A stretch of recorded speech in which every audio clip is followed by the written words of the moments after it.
নমস্কাৰ আটাইকে পুনৰবাৰ মোৰ চেনেললৈ স্বাগতম জনাইছো। আজি এটি নতুন ভিডিঅ' আপোনালোকৰ মাজলৈ লৈ আহিছো।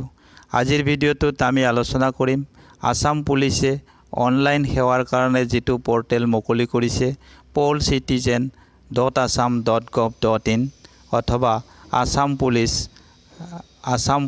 সেৱা সেতু। এই পোৰ্টেলটোৰ সহায়ত আমি অতি সহজে FIR দাখিল কৰিব পাৰো। আমাৰ সাধাৰণ ৰাইজৰ মাজত বিভিন্ন অভিযোগ আছে যে পুলিচ ষ্টেচনত গৈ FIR দাখিল কৰিবলৈ যথেষ্ট অসুবিধাৰ সন্মুখীন হয়। গতিকে সেই অসুবিধাবোৰ নাশ কৰিবৰ কাৰণে চৰকাৰে এই পদক্ষেপ হাতত লৈছে। তো এতিয়াৰে পৰা আপুনি নিজৰ মোবাইলত সহায়ত অথবা আপোনাৰ কম্পিউটাৰত যদি ইন্টাৰনেট আছে তাৰ সহায়ত অতি সহজে এই FIR খন দাখিল কৰিব পাৰিব। আপোনালোকে পুলিচ ষ্টেচন নযোৱাকৈ এই কামটো কৰিব পাৰিব। তেনেহলে আহক আমি এই সুবিধাখন গ্ৰহণ কৰো। আপোনালোকে এই ভিডিঅ'টো ভাল পালে লাইক কৰিব, শেয়াৰ কৰিব, মোৰ চেনেলটো সাবস্ক্ৰাইব কৰিব। আৰু তেতিয়া হলে মই আকৌ অনুপ্ৰাণিত হ'ম এনেকুৱা ধৰণৰ ভিডিঅ' আপোনালোকৰ মাজলৈ লৈ আনিবলৈ। গতিকে আহক আমি আৰম্ভ কৰো ইয়াৰ প্ৰচেছটো eFIR কেনেকৈ দাখিল কৰিব পাৰি। তো তাৰ কাৰণে আপুনি আপোনাৰ মোবাইলৰ যেটো ব্ৰাউজাৰ আছে সেই ব্ৰাউজাৰত আপুনি ফাৰ্ষ্টতে লিখিব ব্ৰাউজাৰত লিখিব আসাম পুলিচ সেৱা সেতু। আসাম পুলিচ সেৱা সেতু বুলি লিখি পেলাই আপুনি সাৰ্চ কৰিব। সাৰ্চ কৰিলে আপুনি এটা পোৰ্টেল দেখা পাব। সেইটো হৈছে polcitizen.assam.gov.in আসাম পুলিচ সেৱা সেতু। এই পোৰ্টেলটো আপুনি ওপেন কৰিব। ওপেন কৰিলে আপুনি এই পেজটো দেখা পাব। এটো মেইন পেজ আৰু এই মেইন পেজটোত আপুনি দুটা অপচন দেখা পাব। এটা হৈছে লগইন মানে হৈছে যদি আপুনি আগতীয়াকৈ ইয়াৰ আগতেই অন্য কোনো সুবিধাৰ কাৰণে অন্য কোনো সেৱাৰ কাৰণে এই পোৰ্টেলটো ব্যৱহাৰ কৰিছে তেতিয়া হলে সেই সময়ত যেটো আপুনি মোবাইল নাম্বাৰ আৰু পাছৱৰ্ডৰে ৰেজিষ্টাৰ কৰিছিলে সেই মোবাইল নাম্বাৰ আৰু পাছৱৰ্ডৰে আপুনি লগইন কৰিব পাৰিব। নতুনকৈ ৰেজিষ্টাৰ নকৰিলে হ'ব। আৰু যদিহে আপুনি একেবাৰে নতুনকৈ এই সেৱা ল'ব খুজিছে তেতিয়া হলে আপুনি প্ৰথমতে ৰেজিষ্টাৰ কৰিব লাগিব। আৰু ৰেজিষ্টাৰ কৰিবৰ কাৰণে এই ৰেজিষ্টাৰ অপচনটোত আপুনি ক্লিক কৰিব। ৰেজিষ্টাৰ অপচন ক্লিক কৰাৰ লগে লগে আপুনি এই পেজটো দেখা পাব। ইয়াত আপুনি দেখিছে ৰেজিষ্টাৰ নাও বুলি অপচন আহিছে। ৰেজিষ্টাৰ নাওৰ কাৰণে আপোনাৰ যেটো প্ৰথম অপচন প্ৰথম বক্সটোত আপুনি আপোনাৰ নাম লিখিব। সেকেন্ড বক্সটোত আপোনাৰ মোবাইল নাম্বাৰটো লিখিব। থাৰ্ড বক্সটোত আপুনি এটা পাছৱৰ্ড ক্ৰিয়েট কৰিব। নিজৰ ইচ্ছা অনুযায়ী এটা পাছৱৰ্ড লিখিব আৰু সেই পাছৱৰ্ডটো আপুনি মনত ৰাখি থব। ইয়াৰ পিছত আপুনি একেটা পাছৱৰ্ডেৰে আপুনি লগইন কৰিব পাৰিব। আকৌ আপুনি থাৰ্ড বক্সটোত কনফাৰ্ম পাছৱৰ্ড কৰিব মানে একেটা পাছৱৰ্ড আপুনি পুনৰবাৰ এন্টাৰ কৰিব। তাৰ পিছত আপুনি ইয়াতে দেখিব এটা কোৱেশ্চন সুধিছে আৰ ইউ এ পুলিচ পাৰ্সনেল। যদি হয় আপুনি ইয়েস কৰিব, নহলে আপুনি নো কৰিব। নেক্সট আপুনি তলত এটা বক্স দেখিব I am not a robot. এই সৰু বক্সটোত আপুনি টিক কৰিব। নেক্সট আপুনি গেট OTP অপচনটোত ক্লিক কৰিব। তেতিয়া আপোনাৰ মোবাইলত এটা OTP আহিব আৰু সেই OTPটো আপুনি এই সৰু বক্স কেইটাত 1 2 3 4 চাৰিটা সংখ্যাৰ যেটো OTP আহিব সেই OTPটো আপুনি এই বক্স কেইটাত এন্টাৰ কৰি ভ্যালিডেট OTP অপচনটোত ক্লিক কৰিব। আপোনাৰ OTPটো যেতিয়া ভ্যালিড হ'ব আপোনাৰ এই পোৰ্টেলৰ মাজলৈকে আপুনি সোমাই যাব পাৰিব। তেতিয়া এই পেজটো দেখা পাব। এই পেজটোত আপুনি যেটো সেকেন্ড অপচন এইটো আপুনি দেখা পাব eFIR অভিযোগ। এই eFIR অপচনটো আপুনি ক্লিক কৰিব। ক্লিক কৰাৰ লগে লগে আপুনি নেক্সট পেজটো এনেকুৱা ধৰণে দেখা পাব। এইটো আপোনাৰ ৰেজিষ্ট্ৰেচন ফৰ্ম। এই ফৰ্মখনত আপোনাৰ নিজৰ তথ্যখিনি আপুনি দাখিল কৰিব লাগিব। যেনে আপোনাৰ নাম লিখিব লাগিব, father's name, mother's name, gender, permanent address, alternative mobile number, আপোনাৰ ইমেইল ID, নেক্সট আপোনাৰ প্ৰেজেন্ট এড্ৰেছ। এই গোটেইখিনি আপুনি ফিল আপ কৰিব। ভালকৈ ফিল আপ কৰিব। তাৰ পিছত আপুনি তললৈকে যাব। তলতো আপুনি দেখা পাব এই গোটেই আপোনাৰ এড্ৰেছটো প্ৰেজেন্ট এড্ৰেছ আৰু পাৰ্মানেন্ট এড্ৰেছ গোটেইখিনি আপুনি ফিল আপ কৰিব। তাৰ পিছত আপুনি ইয়াতে দেখা পাব এটা অপচন এইটো হৈছে আপলোড ফটোগ্ৰাফ। আপোনাৰ নিজৰ এখন ফটো আপুনি পাসপোৰ্ট সাইজৰ ফটো আপলোড কৰিব লাগিব আৰু সেই ফটোখন আপুনি স্ক্যানিং কৰি ৰাখি থব। তা হেতু আপোনাৰ JPEG বা JPG ফৰমেট হ'ব লাগিব আৰু 2 MB তকৈ সৰু সাইজৰ হ'ব লাগিব। সেইখন আপুনি চুজ ফাইল কৰি আপলোড কৰিব।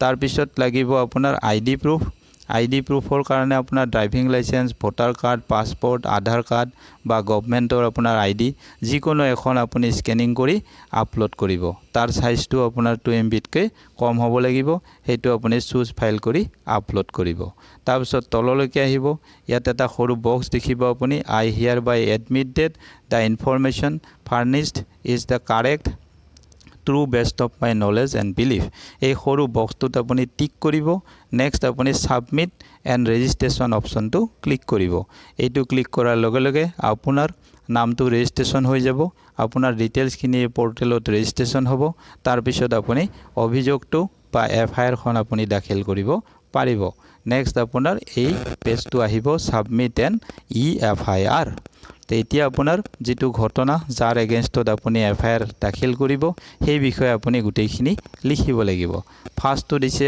আৰ ইউ দা ভিকটিম যদি আপুনি নিজেই ভিকটিম হয় ভুক্তভোগী হয় তেনেহলে ইয়েস অপচনটোত ক্লিক কৰিব ইয়েস অপচনটো ক্লিক কৰিলে তলৰ যিবিলাক এড্ৰেছ আছে এড্ৰেছৰ ম্যাক্সিমাম আপোনাৰ পৰ্চন ফিল আপ হৈ আহিব সেইখিনি আপুনি ৰেজিষ্ট্ৰেশ্যন ফৰ্মত যিখিনি দাখিল কৰিছে তাৰ পৰাই ল'ব আৰু যদিহে আপুনি ভিকটিম নহয় অন্য কোনোবা ভিকটিম হয় আপোনাৰ পৰিয়ালৰ বা আপোনাৰ বন্ধুবৰ্গৰ মাজৰ কোনোবা এজন তেনেহলে আপুনি এই নো অপচনটো ক্লিক কৰি তেওঁৰ ডিটেইলছখিনি দাখিল কৰিব তেওঁৰ নাম তেওঁৰ দেউতাৰ নাম তেওঁৰ জেন্ডাৰ তেওঁৰ address permanent address present address এই গুটেইখিনি ক্লিক কৰি আপুনি লিখিব লাগিব যদি পাৰ্মানেন্ট আৰু প্ৰেজেন্ট এড্ৰেছ দুইটা সেম হয় তেনেহলে এই সৰু বক্সটো আপুনি দেখিছে সেম এজ পাৰ্মানেন্ট এড্ৰেছ হেতু ক্লিক কৰিব এই গুটেইখিনি লিখিব তাৰ পাছত আপোনাৰ ভিকটিমৰ এড্ৰেছ প্ৰুফ আইডি প্ৰুফ কোন আপুনি আপলোড কৰিব লাগিব আইডি প্ৰুফ আপোনাৰ driving licence passport Aadhaar card যিকোনো এখন আপুনি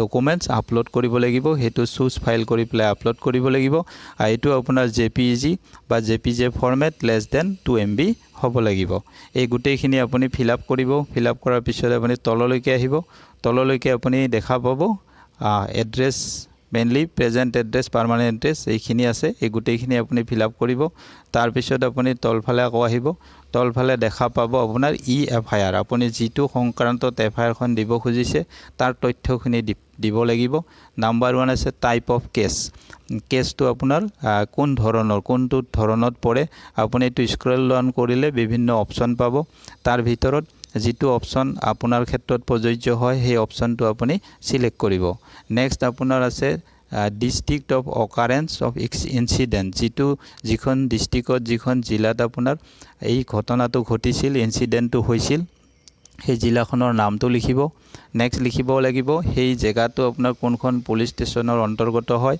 সেই পুলিশ ষ্টেচনৰ নাম তাৰ পিছত আপোনাৰ স্পেসিফিক জেগাটোৰ নাম গাঁৱৰ নাম বা চহৰৰ নাম বা চুবুৰীৰ নাম যেটো হয় হেতু লিখিব লাগিব নেক্সট আপোনাৰ সিগনেচাৰ অফ দা ভিকটিম জনৰ এটা সাইন তেওঁ এখন বগা কাগজত সাইন কৰি পেলাই আপুনি মোবাইলৰে ফটো ল'ব পাৰিব অথবা আপুনি স্ক্যানিং কৰি ল'ব পাৰিব আৰু সেই স্ক্যানিং কৰা সাইনটো আপুনি ইয়াত আপলোড কৰিব লাগিব চুজ ফাইল কৰি আপলোড কৰিব এইটো আপোনাৰ JPG বা JPG format less than 2 MB তকে হ'ব লাগিব নেক্সট আপোনাৰ খফালে দেখা পাব খফালে আছে আপোনাৰ স্টাৰ্ট ডেট অফ ইনসিডেন্ট কোনটো ডেটত আপোনাৰ ইনসিডেন্টটো আৰম্ভ হৈছিল আৰু কোনটো ডেটত এই ইনসিডেন্টটো সামৰণি পৰিছিল শেষ হৈছিল এই ডেট দুটা লিখিব তাৰ পিছত সেই ডেটটোৰ আপোনাৰ কোনটো সময়ত কেইটা বজাত ঘটনাটো আৰম্ভ হৈছে আৰু কেইটা বজাত ঘটনাটোৰ এন্ড হৈছে সামৰণি পৰিছে এই টাইমটো উল্লেখ কৰিব নেক্সট আপুনি এখন হোৱাইট পেপাৰত আপুনি এখন এজাহাৰ লিখিব যিখন আমি এজাহাৰ বুলি কওঁ সাধাৰণতে FIR আৰু সেই এজাহাৰখন আপুনি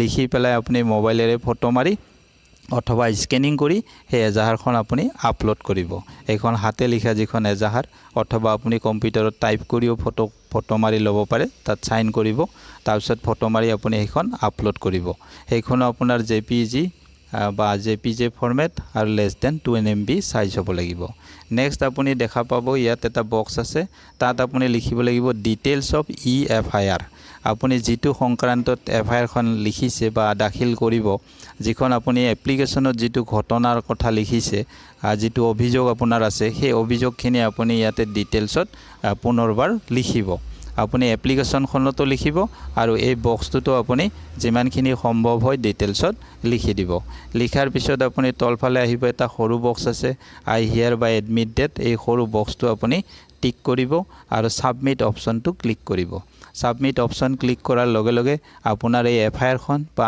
এজাহাৰখন এই পোৰ্টেলটোত সাবমিট হৈ যাব আৰু এই পোৰ্টেলটোত সাবমিট হোৱাৰ লগে লগে আপোনাৰ মোবাইলত এটা SMS আহিব তাত আপোনাৰ এই FIR খনৰ ফাইল নম্বৰটো আপুনি দেখা পাব বা ৰেফাৰেন্স নম্বৰটো সেই মেছেজটোত আহিব তো এই পোৰ্টেলটোত সাবমিট হোৱাৰ পিছত তেওঁলোকে সেই নিৰ্দিষ্ট পুলিশ ষ্টেচনলৈকে আপোনাৰ FIR খন পঠাই দিব আৰু সেই পুলিশ ষ্টেচনৰ পৰা এই সংক্ৰান্তত ইনভেষ্টিগেশ্যন হ'ব আৰু ইনভেষ্টিগেশ্যনৰ পিছত আপুনি ইনভেষ্টিগেশ্যন ৰিপৰ্টটো পাব পাৰিব আৰু ইয়াৰ ষ্টেটাস এই এপ্লিকেশনখন সাবমিট হোৱাৰ পিছত আপুনি পুনৰ ইয়াৰ ষ্টেটাসও জানিব পাৰিব ষ্টেটাস জানিবৰ কাৰণে পুনৰ আপুনি ৰি-লগইন কৰিব ৰি-লগইনৰ সময়ত যেটো আপুনি ৰেজিষ্ট্ৰেচনৰ সময়ত মোবাইল নম্বৰ আৰু পাছৱৰ্ড ইউজ কৰিছিলে সেই একেটা মোবাইল নম্বৰ আৰু পাছৱৰ্ডেৰে আপুনি লগইন কৰিব লগইন কৰাৰ পিছত আপুনি পুনৰ eFIR যেটো অপশন আছে তাত ক্লিক কৰিব তাত ক্লিক কৰিলে আপুনি যিখন FIR দিছিলে তাৰ ডিটেইলছটো আপুনি তাত দেখা পাব